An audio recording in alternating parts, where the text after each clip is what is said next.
네, 행복한 아침 모닝쇼 출발합니다. 중동의 리스크는 다시 한번 부각이 되고 있고요. 여객기 사고와 같은 안타까운 내용들이 전달이 됐지만 그럼에도 3대 지수 반등한 채 거래를 마쳤습니다.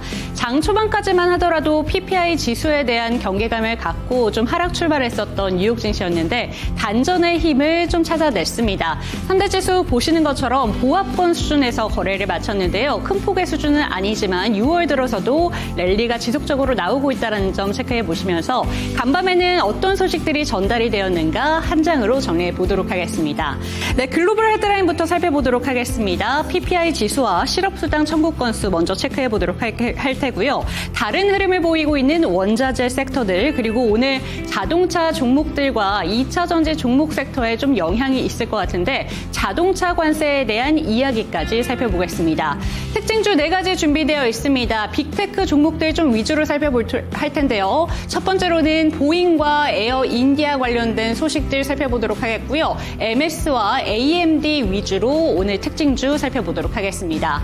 네, 투데이 뉴스판으로 한번 넘어가 보도록 하겠습니다. 지금 보신다면 첫 번째 이슈로는 어제 시간의 거래에서 좀 움직임이 강하게 포착이 됐었는데요. 남북 대화 채널을 빠르게 복구하겠다가 키워드이고요. AI가 픽한 소식입니다. 미국의 달러가 최저치를 기록했다라는 소식. 그리고 중국 텐센트가 넥슨의 인수를 검토하고 있다고 합니다. 어제 게임주들의 반등 속에서 넥슨의 주가 상당히 탄력적이었는데요. 해당 내용까지 체크해 보도록 하겠고요. JW 중해제약과 관련된 이슈, 중국과 ECB, 통화와 금리 정책에 대해서 협력을 강화한다라는 이야기까지 살펴보겠습니다.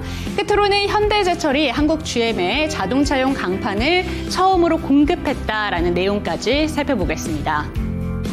네, 모닝 리포트로는 3가지가 준비되어 있는데요. NHN, LG 이노텍, 현대 GF홀딩스 중에서 LG 이노텍을 제외하고 2가지 종목에 대해서는 목표가 상향 레포트 준비되어 있습니다.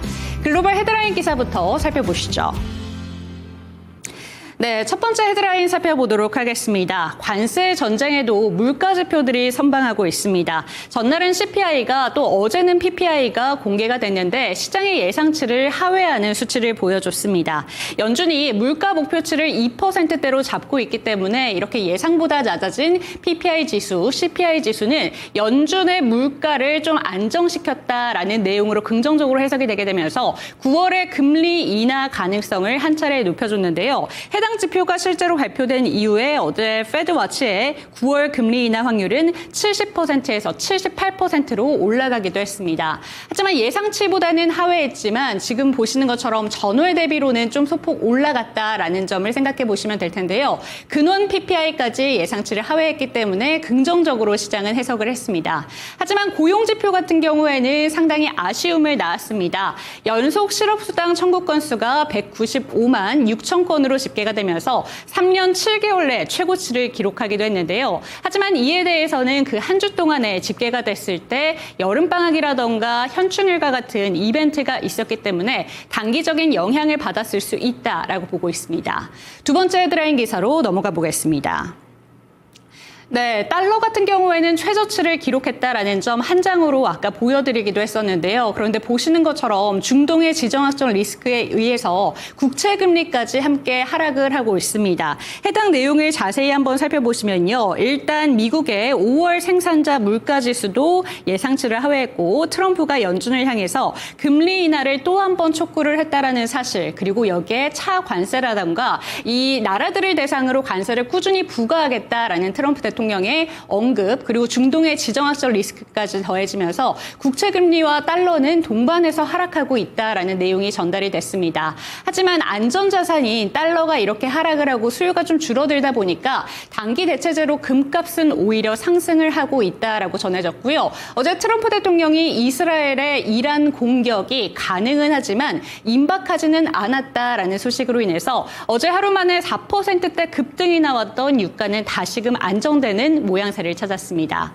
네, 이렇게 두 번째 헤드라인 기사까지 살펴봤고요. 세 번째 이슈로 넘어가 보겠습니다.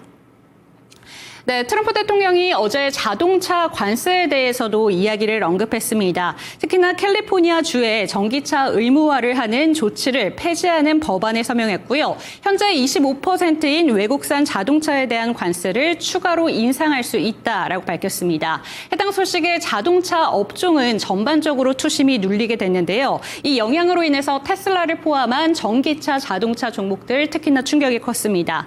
니콜라는 보합권에서 마감을 보여줬지만 포드와 GM이 1%대 낙폭을 그렸고 테슬라는 2.2%, 니오는 3.2%대 하락하면서 거래를 마쳤습니다. 해당 이슈 같은 경우에는 전기차 업황에 큰 충격을 줄 수 있는 내용이기 때문에 오늘 2차 전지 섹터와 자동차 업종에도 전반적으로 크게 영향을 줄 수 있다는 점 기억해 보시면 되겠습니다.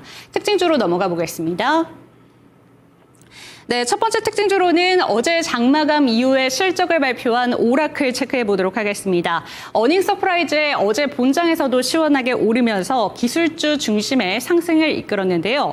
매출이 전년 대비 11% 증가한 159달러를 기록하면서 시장의 기대치를 웃돌았습니다. 2026년 회계 연도 전망에 대해서는 그야말로 서프라이즈 이 소식을 전달하게 되면서 CEO의 매출 증가분에 대한 코멘트에 시장을 주목을 했습니다. 클라우드 기반의 매출은 24%에서 40%로 급증할 것이고 인프라 같은 경우에는 50%에서 70%까지 확대될 수 있다라고 봤고요.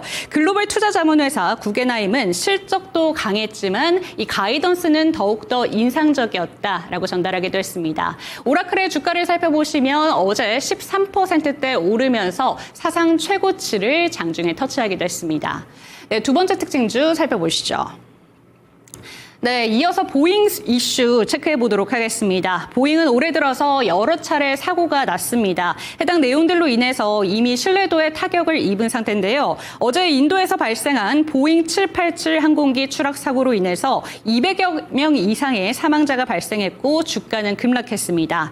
이 보잉사는 최근 대형 인명 피해를 낳은 두 사건으로 미국 법무부와 합의에 이르른 바 있는데 어제 추가 사고가 나게 되면서 규제 당국의 조사가 항공기 납품 지연으로 이어질 수 있다고 합니다. 이로 인해서 보잉의 현금 흐름에도 문제가 생길 수 있다라고 투자자들은 봤고요. 이날 보잉의 부품 공급 업체들도 동반 약세를 보이게 됐습니다. 지금 보잉의 주가를 보신다면 지금 크게 밀리면서 4.79% 하락해 냈고요. 2%대 하락하면서 거래를 마쳤습니다.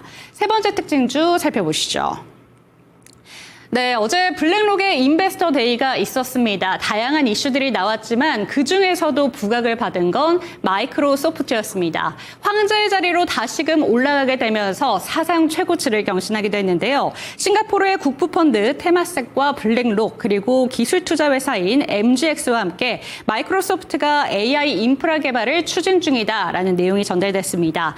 9월에 설립된 해당 프로젝트는 AI 어플을 구동하는 데 필요한 데이터 센터와 에너지 시설에 투자하는 프로젝트로요. 초기 300억 달러 이상의 목표치가 좀 제시가 됐습니다. 하지만 이에 대해서 최대 100억 달러까지 투자를 받겠다라고 어제 언급이 나왔습니다. 1000억 달러입니다. 최대 1000억 달러까지 언급이 됐습니다. 해당 소식에 이 AI 인프라에 더 많은 돈이 몰린다는 것이 확인이 됐고요. 마이크로소프트는 글로벌 AI 인프라 설계자로서 큰 손들에게 인증받는 이 기술 리더로서 부각이 됐습니다. 마이크로소프트 480달러까지 어제 터치가 나왔고요. 종가 기준으로는 1.31% 상승한 478달러 수준에서 거래를 마쳤습니다. 다시 한번 사상 최고치를 경신하면서 시총 1위 자리 굳건히 지키고 있습니다.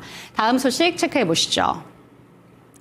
네, AMD가 산호세에서 열린 어드밴싱 AI 2025에서 차세대 칩을 공개했습니다. 이번 신제품은 이전 세대와 대비했을 때 성능이 최대 3배 이상 향상됐다고 밝혔는데요. 시장 점유율이 1위인 엔비디아와의 격차를 좁힐 수 있을 것으로 기대한다라고 얘기했습니다.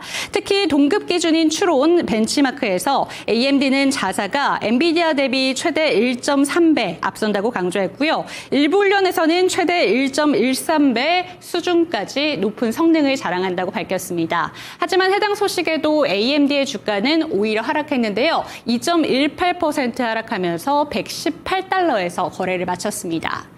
네, 네 가지 특징주까지 살펴봤습니다. 뉴욕 증시 상황에 대해서 특파원 연결해 보도록 하겠습니다.